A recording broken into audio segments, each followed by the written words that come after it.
చేసి ఇక్కడి నుంచి వెళ్ళిపోన్నయ్యా. చావైనా బతుకైనా అంటారింట్లోనే.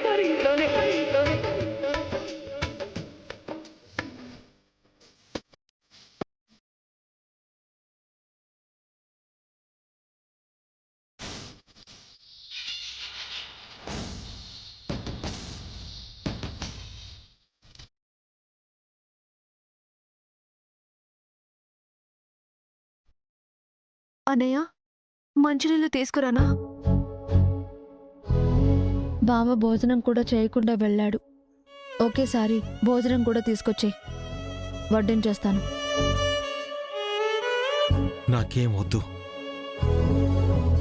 వద్దంటే ఎలా బావా? పొద్దున్నుంచి నువ్వేమీ తినలేదు. కనీసం నాగవల్లి కోసం తీసుకొచ్చిన ఆ యాపిల్స్ అయినా తిను. ఉండి తీసుకొస్తాను. వద్దు. నా చెల్లి నాగవల్లి కోసం తీసుకొస్తే నన్ను తినమంటావా? అంటే ఏంటి ఇప్పుడు? ఫ్రూట్స్ నాగవల్లి మాత్రమే తినాలా? నువ్వు తినకూడదా? ఏ మేమెవరం తినకూడదా? మా అన్నయ్య వాళ్ళు భయపెట్టినంత మాత్రాన మీ చెల్లెలేం భయపడదు, ధైర్యంగా ఉంటుంది. కడుపులో బిడ్డ పెరుగుతుందన్న సంగతి తనకు కూడా తెలుసు కదా. తన గురించి తను చూసుకోగలదు బావా. నువ్వేం భయపడాల్సిన అవసరమూ లేదు, కంగారు పడాల్సిన అవసరము అంతకంటే లేదు. మా ఇంటికొచ్చిన నా చెల్లి బాధతో వెళ్ళిపోయిందంటే దానికి కారణం నువ్వు కాదు. మళ్ళీ ఏం తెలియనట్టు కబుర్లు చెప్తున్నావు. నేనేం బాధపట్టలేదు. అయినా మీ చెల్లెల్ని తీసుకొస్తానని నువ్వు వెళ్ళావు కదా, మరి తీసుకురాలేదే? ఎలా తీసుకొస్తాను?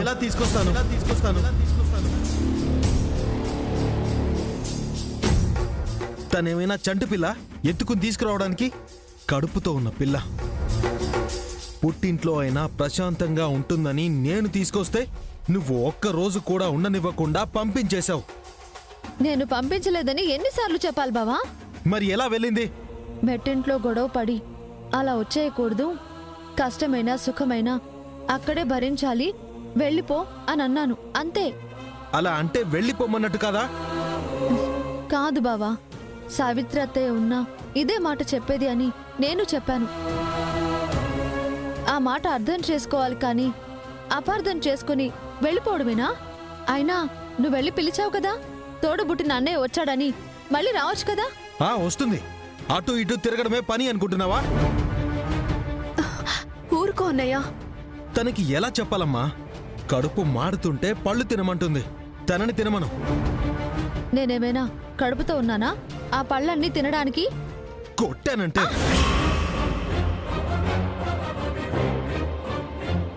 అన్నయ్య, వదిందండం మానే. నువ్వు మామయ్య వాళ్ళ ఇంటికి వెళ్ళావు కదా, వాళ్ళేమన్నారు అది చెప్పు. ఆ దేవ నాగవల్లితో కాపురం చేసినట్టు నన్ను కూడా ఈ శివతో కాపురం చేసి అప్పుడు మాట్లాడడానికి రా అంటున్నాడు. బాగా చెప్పారు, మరి చెయ్యి. ఏంటి చేసేది నీ మొహం? అసలు నీకు బుద్ధుంటే ఇలా చేసేదానివే కాదు. చచ్చిపోయిన మీ అక్కకి న్యాయం జరగాలి అన్నావు గాని బ్రతికున్న నా చెల్లికి అన్యాయం జరుగుతుంటే మళ్ళీ వెళ్ళి ఆ కుంపటిలోనే కాపురం చేయమని పంపించావు. సాటి ఆడదాని మీద జాలి లేకుండా అలా ఎలా చెప్తావు? నాకేం నీ చెల్లెల మీద కోపం లేదు. ఆడపడుచులంటే నాకు ఇష్టమే. పెళ్లి కాని పిల్లలు ఇంట్లో ఉన్నారు. నేనిక్కడికొచ్చి ఏ రోజు వాళ్ళ మనసు నొచ్చుకునేలా చేయలేదే.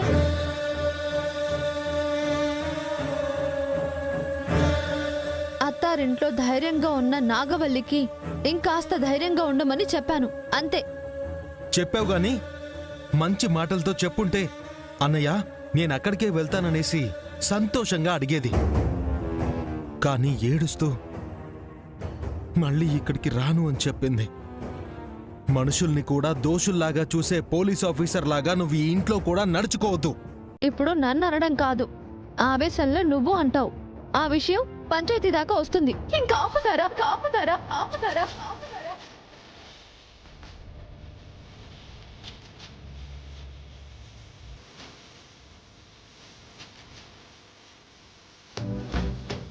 ఎప్పుడు అన్నయ్యతో గొడవ పడుతూనే ఉంటావా శివ? ఏదో ఒక రోజు ఇద్దరు అర్థం చేసుకుంటారనుకున్నాం కానీ మీ గొడవల వల్ల మేం నలిగిపోతున్నాం. మీకు ఎలా చెప్తే అర్థమవుతుందో తెలియక చచ్చిపోతున్నాం.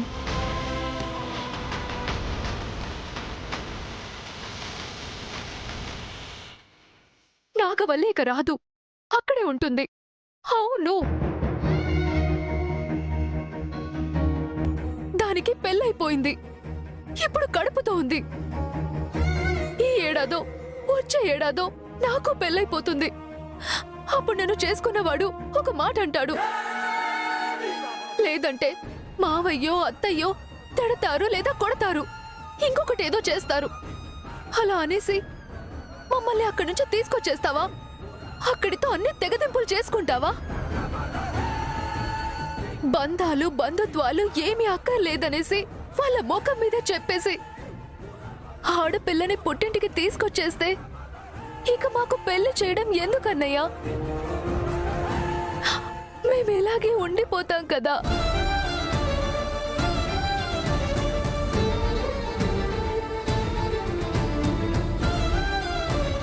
అక్క, ఏంటి ఆవేశం? నా మాటలు నిన్ను బాధ పెట్టుంటే దయచేసి నన్ను క్షమించన్నయ్యా. నన్ను క్షమించన్నయ్యా. నన్ను క్షమించన్నయ్యా.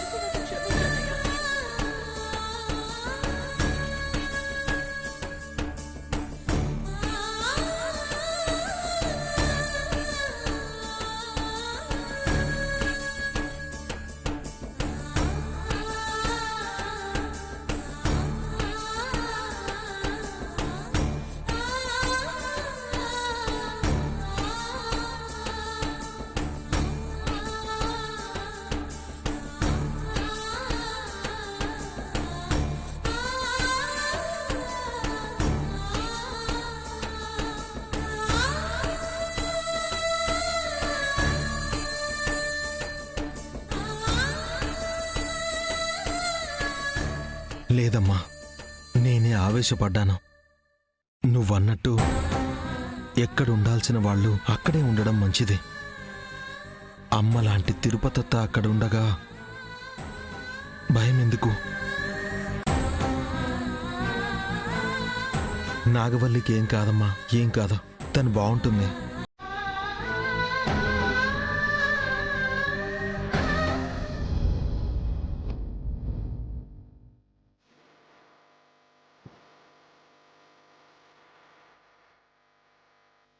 ఈ అన్నయ్య చెయ్యి పట్టుకుని ఇంటికి రాలేవా అమ్మా?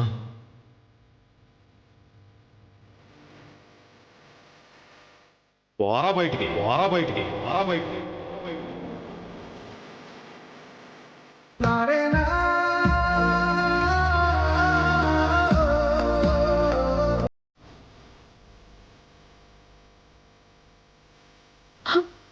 నన్ను క్షమించన్నయ్యా.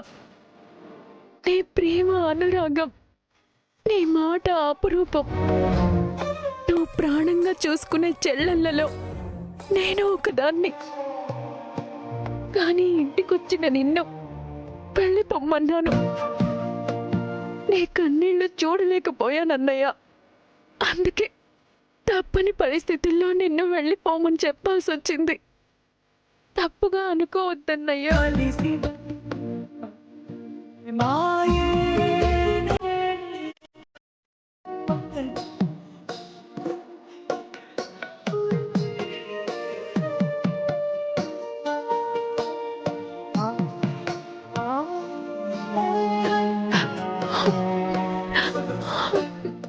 ఎందుకే ఏడుస్తున్నావు? మీ అన్నయ్యకి నువ్వంటే ప్రాణం. నువ్వు ఏమన్నా క్షేమంగా ఉండాలని కోరుకుంటాడు, కానీ అపార్థం చేసుకోడు. బాధపడకు, ముంద కళ్ళు తుడుచుకో.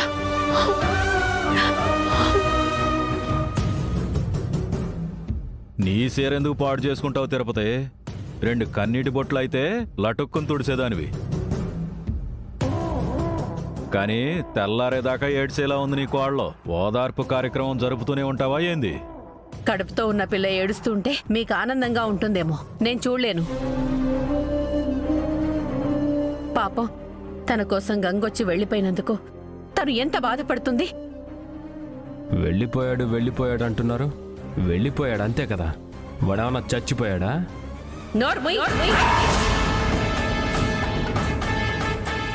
గంగ గురించి ఎందుకు అలా మాట్లాడుతున్నావు? మరెందుకు అంతలా ఫీల్ అయ్యి ఏడుస్తుంది? నా బాధ మీకెలా అర్థమవుతుంది? మీలాంటి వాళ్ళ మాటలు నిజం కావు బావా. మా అన్నయ్య 100 ఏళ్ళు బతుకుతాడు. నా ఆయుష్ కావాలంటే నా కడుపులో బిడ్డ ఆయుష్ కూడా పోసుకొని 100 ఏళ్ళు బతుకుతాడు. అట్టా అంటావేందమ్మా? అంటే నీకు బిడ్డను కనాలని లేదా? ఆ బిడ్డ కూడా ప్రాణాలు పోగొట్టుకుని 100 ఏళ్ల బదులు 1000 ఏళ్ళు బతకాలనే? బతకాలి కదా నాన్న. వాళ్ళ చెల్లెళ్ళకి ఎప్పుడు పెళ్ళిళ్ళు అవ్వాలి? పెళ్ళిడొచ్చి ఇన్నేళ్ళు అయినా కూడా ఒక్క చెల్లికి కూడా పెళ్ళి అవ్వట్లేదు. నేను తెలుసో తెలియకో నాగవల్లి మెడలో తాళి కట్టాను, కానీ ఇంతవరకు ఆ ఇంట్లో ఒక్క చెల్లి పెళ్లి కూడా చేయలేకపోయాడు. వాళ్ళని పోషించడానికైనా ఒకడు ఉండాలి కదా నాన్న. ఒరేయ్, ఏం నోళ్ళు రామివి? గంగ ఇంటికొచ్చినప్పుడు మీ చెల్లి ఎలాగో వచ్చేసిందిలే, మళ్ళీ పుట్టింటికి తీసుకెళ్ళడం ఎందుకు? మంచిగా చూసుకుంటావని సర్ది చెప్పి కాపురం నిలబెట్టాలి, కానీ కడుపుతో ఉన్న పిల్లతో ఇలాగా మాట్లాడుతున్నారు. అసలు కడుపులో ఉన్న బిడ్డను కూడా శత్రువులా చూస్తున్నారు. తిరుపతి, కోడల పిల్లే కడుపులో ఉన్న బిడ్డని కాదనుకుని వాళ్ళ అన్నయ్య ఎక్కువ అంటుంది. ఇంకా అబ్బోడేం చూస్తాడు? ఇంటి వారసుడు వస్తాడన్న ఆనందం మీలో ఉండాలి. అయినా దేవకి బుద్ధి చెప్పాల్సింది పోయి వాడి బుద్ధిని చెడగొట్టి ఇలా గొడవలు సృష్టిస్తున్నారా? వాళ్ళ చెల్లిని ఇంటికి తీసుకెళ్లేటప్పుడు ఆడి బుద్ధి ఏమైందంట? కోడల పిల్లని ఇంటికి తీసుకెళ్ళకపోతే ఈ గొడవే ఉండేది కాదు కదా. తీసుకెళ్లిన వాడు ఇంట్లోనే ఉంచేసుకోవాల్సింది నాన్న, కానీ నాగవల్లే తిరిగి వచ్చేసింది.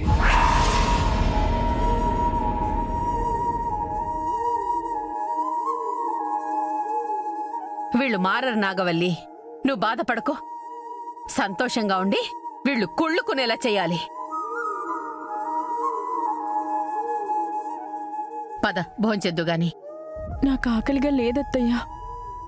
పొద్దున్నుంచి నువ్వేమీ తినలేదు. మీ అన్నయ్యను తలుచుకుంటూ ఇలా ఏడవటం కాదు, 2 ముద్దలు తిను. నీ కడుపులో ఉన్న బిడ్డ కూడా మేనమామ గంగని చూడాలని తప్పిస్తూ ఉంటుంది. ఆ బిడ్డ గురించి ఆలోచించు. భోంచెద్దు పదమ్మా, పద.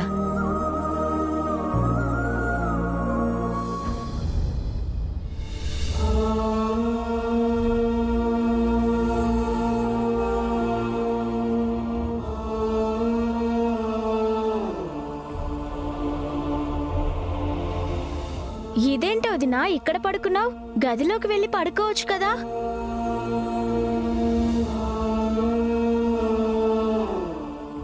వదిన ఏం తినలేదే, అప్పుడే పడుకోమంటావేంటి? ఆల్రెడీ వదిన పడుకోనే ఉంది. వదిన లే, భోజనం చేసి పడుకుందు గాని. ఆహా, నాకేం వద్దు. తినకుండా ఎలా పడుకుంటావు? అర్ధరాత్రి ఆకలేస్తే కడుపు మాడి ఏడుస్తావు. మళ్ళీ ఏమైందంట? బెట్టు చేస్తుంది. అయినా తినడానికి ఏమైందంట?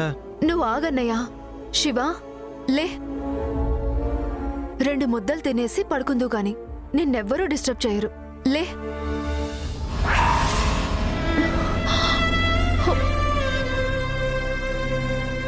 అయ్యయ్యో, ఏమైందమ్మా? ఒళ్ళు కాలిపోతుందన్నయ్యా. జ్వరం వచ్చిందనుకుంటా. అయ్యో వదినా, అవునన్నయ్యా.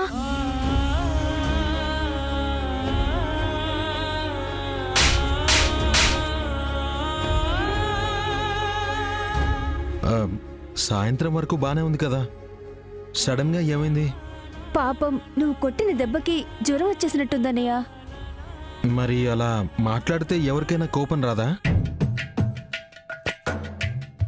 అన్నయ్య, నువ్వు ఎందుకు కొట్టావని అడగట్లేదు, అలా ఎలా కొట్టావని అంటున్నాం. ఏదో ఆవేశంలో చేసుకున్నాను. ఇలా జ్వరంతో పడిపోతుంది అనుకోలేదమ్మా. సర్లే, హాస్పిటల్కైనా తీసుకెళ్దాం పదన్నయ్య. ఎందుకు? వెంకటపతి రాజు గారికి ఫోన్ చేస్తే వచ్చేస్తారు కదా.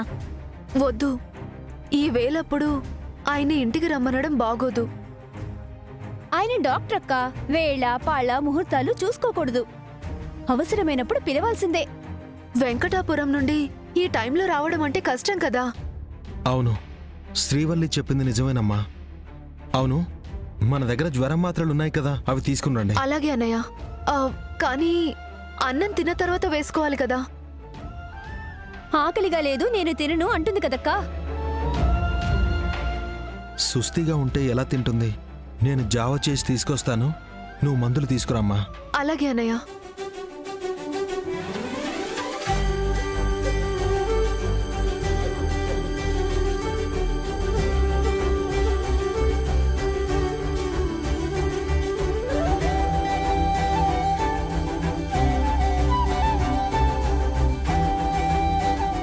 ఏంటక్కా, అన్నయ్య జావ పట్టుకొస్తానంటున్నాడు? తిట్టేది అన్నయ్యే, పెట్టేది అన్నయ్యే. ఓ వదినా, అన్నయ్య నీకోసం జావ పట్టుకొస్తాడంట. లేచి కూర్చో. నాకే వద్దన్నాను కదా, ఎందుకు బలవంతం చేస్తున్నారు? నువ్వేం తినొద్దు కానీ రాగి జావ తాగి టాబ్లెట్ వేసుకో చాలు.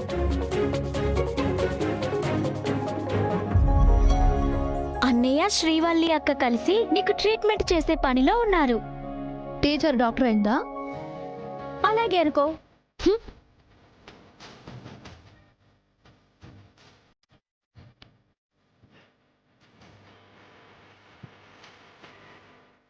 మాట్లాడడానికి ఓపిక ఉంది గాని తినడానికి మాత్రం ఓపిక లేదంటావా? నాకు తినాలని అనిపించట్లేదు. ఉండదు, ఒళ్ళు సుస్థి చేసినప్పుడు అలాగే అనిపిస్తుంది. అందుకే రాగి జావ చేసి తీసుకొచ్చాను, తాగు. చల్లారని అన్నయ్య, అంతవరకు నేను తడిగుడ్డ పెడతాను.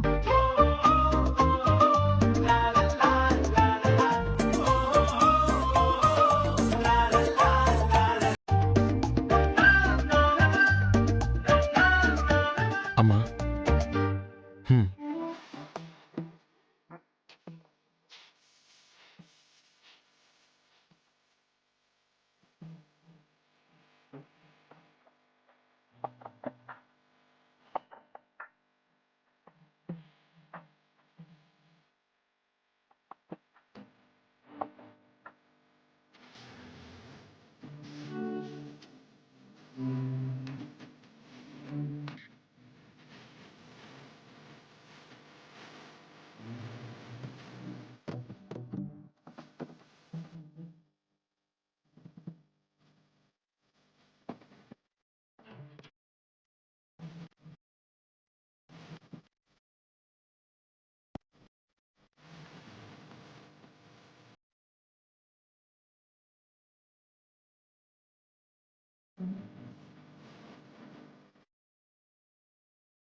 వదిన ఇప్పుడు హాయిగా నిద్రపోయేలా ఉంది.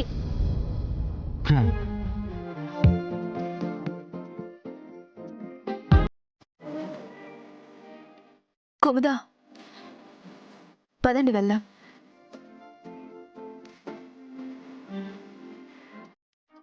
ఇదిగో ఈ రాగి జావ తాగు. నేనెలా తాగాలి? నోరు పెట్టి. నోటితో కాకపోతే ముక్కుతో తాగుతారా? ఏయ్, మాట్లాడకుండా తాగు. నాకు జావా వద్దు, ఏమీ వద్దు. నేను మందులు కూడా ఏం వేసుకోను. తెల్లారితో తగ్గిపోతుందిలే. నువ్వు ఇలా మొండికేస్తావని నాకు తెలుసు. తాగిస్తాను, పట్టు. నువ్వు తాగిస్తావా? అయితే ఓకే. ఏమిటిది చెప్పి చెప్పనట్టుగా ఎంత చెప్పింది